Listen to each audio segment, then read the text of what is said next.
මල් වට්ටියක් වෙන්දේසියක්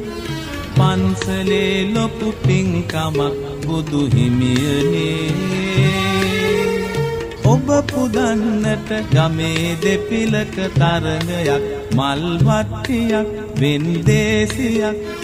පන්සලේ ලොකු පින්කමක් බුදු හිමියනේ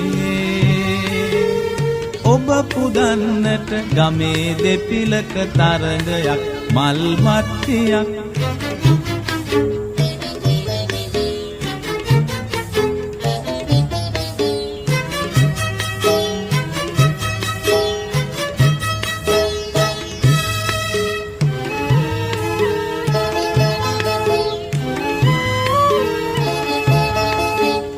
පිනට දහමට නూరు අතහිත දුකට පිහිටට නොහිති නෙත සිත තරඟයට